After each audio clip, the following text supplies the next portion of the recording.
आज जो हम टॉपिक डिस्कस करने वाले हैं उसका नाम है car loans. So let's bring home your dream car. तो कार लोन के बारे में हम सब लोग जानते ही हैं। कार लोन वो लोन है, अगर हमको कोई गाड़ी लेनी है उसके लिए हम अगर लोन ले रहे हैं किसी बैंक से तो उसे कार लोन कहा जाएगा। इसको ऑटोमोबाइल लोन भी कहा जाता है, इसको ऑटो लोन भी कहा जाता है। अगर हम इसके बारे में डिस्कस करें कि कितने प्रकार के कार लोन होते हैं तो हमको ये जानना पड़ेगा कि न्यू कार लोन जिसके बारे में सभी लोग जानते हैं सिर्फ उसी को ही कार लोन समझा जाता है, बल्कि कार लोन यूज्ड कार के ऊपर भी हो सकता है।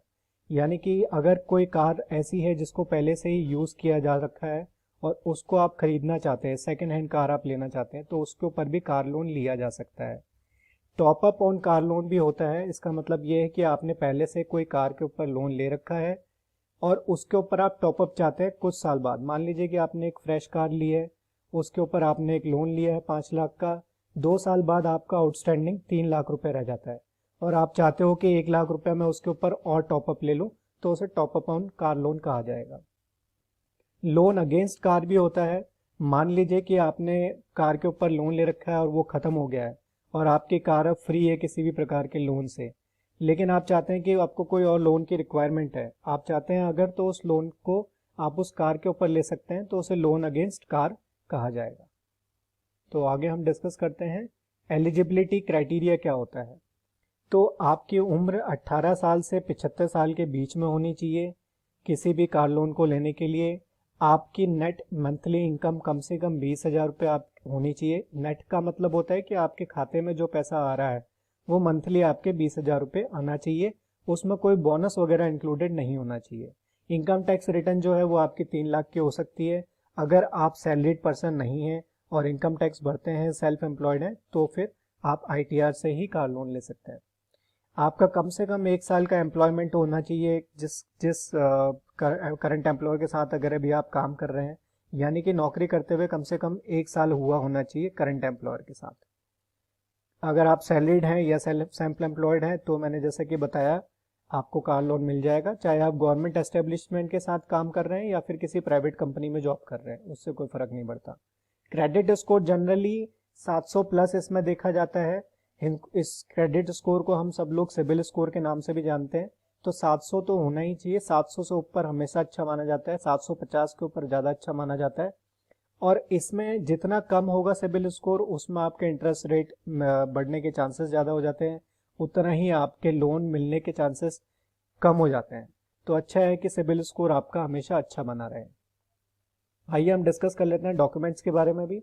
डॉक्यूमेंट्स बहुत नॉर्मल डॉक्यूमेंट्स है। आइडेंटिटी प्रूफ चाहिए होता है, यानी कि ऐसा प्रूफ, गवर्नमेंट प्रूफ जिसमें कि आपकी फ़ोटो आ रही हो, तो वो आधार भी हो सकता है, आपका पासपोर्ट हो सकता है, DL हो सकता है, वोटर ID हो सकता है, पैन कार्ड हो सकता है।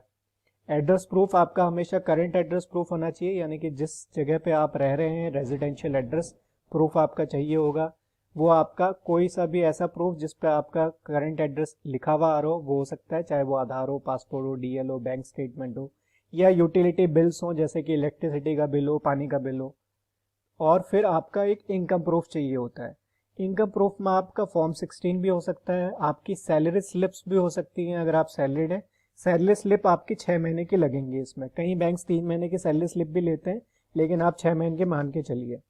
सैलरी स्लिप्स के साथ आपको बैंक स्टेटमेंट भी देना पड़ेगा 6 महीने का, और अगर आप सेल्फ एम्प्लॉयड हैं तो लेटेस्ट इनकम टैक्स के रिटर्न आपको इसमें देने पड़ेंगे। आइए हम डिस्कस कर लेते हैं इंटरेस्ट रेट और चार्जेस के बारे में भी। तो इसमें प्रोसेसिंग फीस जो लगती है वो लोन अमाउंट का 0.51% मिनिमम लगता है, और वो उससे ज़्यादा भी हो सकता है। ये करीबन आपके मान के चलिए कि 1% तक भी जा सकता है processing free new car loan पे। कई बैंक्स ऐसे हैं जो प्रोसेसिंग फीस परसेंटेज के हिसाब से ना लेकर के अमाउंट में लेते हैं, तो वो हो सकता है कि 1,020 रुपया ले लें और ज़्यादा से ज़्यादा 10,200 रुपये आपसे ले लें। और यूज्ड कार को अगर हम देखें तो यूज्ड कार में भी वही 0.51% का प्रोसेसिंग फीस इसमें रहता है। कई कार लोन नई कंपनी कई न्यू कार लोन्स में आपको हो सकता है कि प्रोसेसिंग फीस वेव भी हो जाए। लोन का टेन्योर अगर हम देखें तो अप टू 7 ईयर्स होता है न्यू कार लोन। हालांकि ये मान के चलिए कि मैक्सिमम आपको 5 साल का ही कार लोन मिलेगा, कुछ एक्सेप्शंस होते हैं कि मान लीजिए अगर आप बैंक एम्प्लॉई हैं, उसी बैंक में काम करते हैं, तो आपको 7 साल का मिल जाएगा, तो ये एक्सेप्शन में होता है। अदरवाइज आपको 5 साल तक का ही इसमें पीरियड मिलता है। यूज्ड कार लोन में 5 साल का ही पीरियड आपको मिलेगा कार लोन का ईएमआईज को चुकाने के लिए। इंटरेस्ट रेट जो होगा इसमें न्यू कार लोन में आपका 8.70 से 14% रहता है, यूज्ड कार लोन में 12% से 18% रहता है। न्यू कार लोन में 8.70 से 14% इसलिए रहता है, ये इतना स्प्रेड इसलिए है कि इस पे डिपेंड करेगा आपकी कंपनी जिसमें आप जॉब कर रहे हैं, इसमें डिपेंड करेगा आपकी सैलरी क्या है, आपके पास्ट लोन्स के ट्रैक रिकॉर्ड क्या है, पिछली कोई ईएमआई बाउंसेस तो नहीं है, आपका क्रेडिट स्कोर क्या है, यानी कि आपका सिबिल स्कोर क्या है। यूज्ड कार लोन हमेशा थोड़े से महंगे होते हैं क्योंकि वो सेकेंड हैंड कार होती है, यानी कि उसकी मतलब फ्रेश कार नहीं है, नई कार नहीं है, शोरूम से आई हुई कार नहीं है, इसलिए उस पर थोड़ा सा इंटरेस्ट रेट ज़्यादा होता है। ये 18% तक जा सकता है, डिपेंड करता है कि आप कहाँ से ले रहे हैं। और अगेन वही सारी चीज़ें, आपका सिबिल स्कोर क्या है, आपकी सैलरी क्या है, और ये आपका पास रिकॉर्ड क्या है। लोन अमाउंट जो है वो आपको नई कार में 85% तक मिल जाता है ऑन रोड प्राइस पे, और अगर आप शोरूम प्राइस पे जा रहे हैं तो 100%। कई बैंक है जो ऑन रोड प्राइस के हिसाब से आपको लोन अमाउंट देते हैं, और कई बैंक्स हैं जो आपके शोरूम प्राइस पे लोन अमाउंट देते हैं।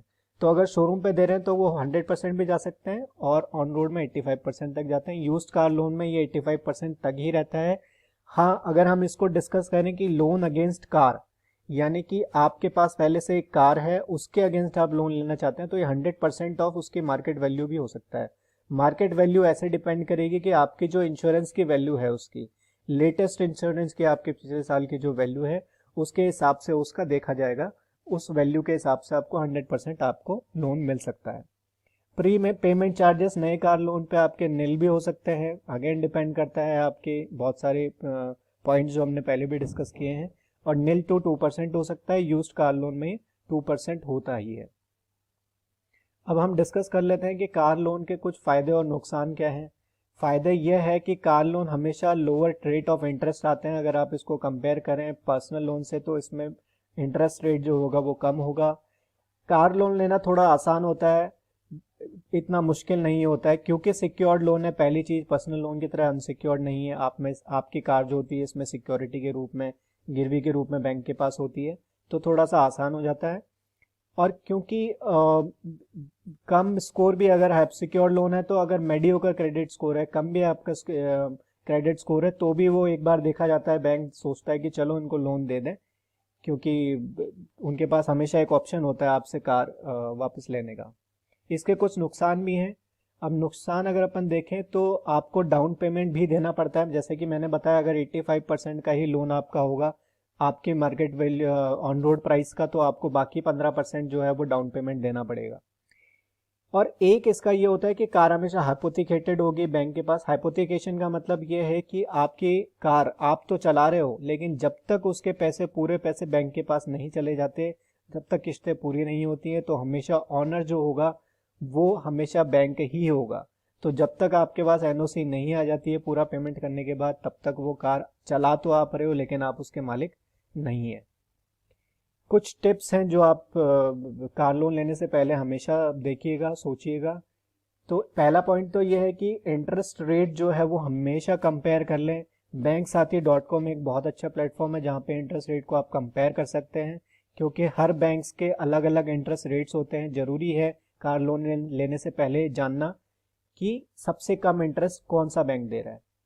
आप हमेशा नेगोशिएट कीजिए इंटरेस्ट रेट पे। अब इसमें भी आप कंफ्यूज हो सकते हैं कि फ्लोटिंग है या फिक्स्ड है। आप इसको कंपेयर कीजिए, फ्लोटिंग एंड फिक्स को, कितनी किस्तें आ रही हैं, कितने साल तक देना है, टोटल अमाउंट कितना देना पड़ेगा, उससे आपको समझ में आ जाएगा। और भी अगर आप हमसे डिस्कशंस चाहते हैं नेगोशिएट करने से पहले, तो आप कमेंट डाल सकते हैं, आप हमको कॉन्टैक्ट कर सकते हैं, आप हमको मैसेज कर सकते हैं सोशल मीडिया प्लेटफॉर्म्स पे बैंक साथी के। हम फेसबुक पे अवेलेबल हैं, हम लोग ट्विटर पे भी अवेलेबल है। तो आप हमको क्वेरीज कीजिए, हम आपको सॉल्व करेंगे आपकी क्वेरीज को। आप एक्सप्लोर कीजिए पर्सनल लोन को अगर आप यूज्ड कार लोन ले रहे हैं तो। पॉइंट ये है कि अगर यूज्ड कार लोन लेंगे तो फिर आपका इंटरेस्ट रेट इसमें यूज्ड कार लोन में भी ज़्यादा ही होने वाला है, और पर्सनल लोन में भी थोड़ा सा इंटरेस्ट रेट ज़्यादा होता है। हो सकता है कि पर्सनल लोन में आपका इंटरेस्ट रेट कम हो और यूज्ड कार लोन लेने जाएं तो इंटरेस्ट रेट थोड़ा ज़्यादा हो जाए। अमाउंट जरूर मैटर करता है कि अगर अमाउंट इतना है कि आपको पर्सनल लोन मिल सकता है तो आपको पर्सनल लोन जाने पे एक बार सोचा जा सकता है। प्रीवियस लेंडर को अप्रोच कीजिए अगर लोन अगेंस्ट कार ले रहे हैं, यानी कि आपके पास पहले से कार है और आपने उसमें पहले भी लोन लिया हुआ है, तो हमेशा जिससे पहले लोन लिया था उसको एक बार अप्रोच करें, क्योंकि आपका रिकॉर्ड उसके पास होता है तो वो आपको इजीली लोन भी दे पाएगा और इंटरेस्ट रेट में भी आप नेगोशिएशंस कर पाएंगे। एक पॉइंट ये है कि शॉर्टर टाइम पीरियड और लॉन्गर टाइम पीरियड ये लेना चाहिए, ज़्यादा समय तक किस्त देनी चाहिए या कम समय तक किस्त देनी चाहिए। अगेन इसमें बहुत सारी चीज़ें कंसिडर करनी पड़ती हैं, तो उसके लिए भी आप हमारे एक्सपर्ट्स के साथ डिस्कस कर सकते हैं। आप हमें कमेंट कीजिए, अपना नंबर हमें दे दीजिए, आप हमारे सोशल मीडिया प्लेटफॉर्म पे कांटेक्ट कीजिए। हमारे एक्सपर्ट्स आपसे डिस्कस करेंगे और आपको बताएंगे कि आपको किस कंपनी के किस लोन पे जाना चाहिए, लॉन्गर पीरियड के लिए जाना चाहिए या शॉर्टर पीरियड के लिए जाना चाहिए। आप हमेशा कैलकुलेटर्स को यूज़ कीजिए, बहुत इंपॉर्टेंट पॉइंट है। कैलकुलेटर्स वो बैंक साथी की .com की वेबसाइट पर उपलब्ध है कैलकुलेटर्स। ये कैलकुलेटर्स आपको बताते हैं कि आपके कितना पेमेंट चला जाएगा, कितनी किस्तें आएंगी आपके इंटरेस्ट रेट के हिसाब से, तो ये सारी चीज़ें आप पहले चेक कर सकते हैं। एक बहुत इंपॉर्टेंट पॉइंट है, बहुत बढ़िया टिप है, इसको आप नोट कर लीजिए कि कभी भी आपका credit score multiple online platforms पे चेक मत कीजिए। सिर्फ एक या दो प्लेटफॉर्म पे आप चेक कीजिएगा, वो भी बार बार कभी मत चेक कीजिएगा। ये नहीं कि हर जगह जाके आप है ना कंपेयर कर रहे हैं कार लोन्स को और फिर बार बार आपका सिबिल स्कोर हिट हो रहा है, आप बार बार सिबिल चेक कर रहे हो कार लोन लेने से पहले, क्योंकि बैंक हमेशा आपका सिबिल चेक करेगा आप जब भी कार लोन लेने जाएंगे। और अगर आप एक महीने में दो से ज़्यादा अगर बार अगर आपने हिट कर लिया है, सिबिल स्कोर आपने चेक कर लिया है, तो क्योंकि बैंक वापस चेक करने वाला है, तो कई बैंक ऐसे होते हैं जो 3 से ज़्यादा बार अगर हिट किया है स्कोर तो फिर आपको रिजेक्ट कर देंगे लोन को।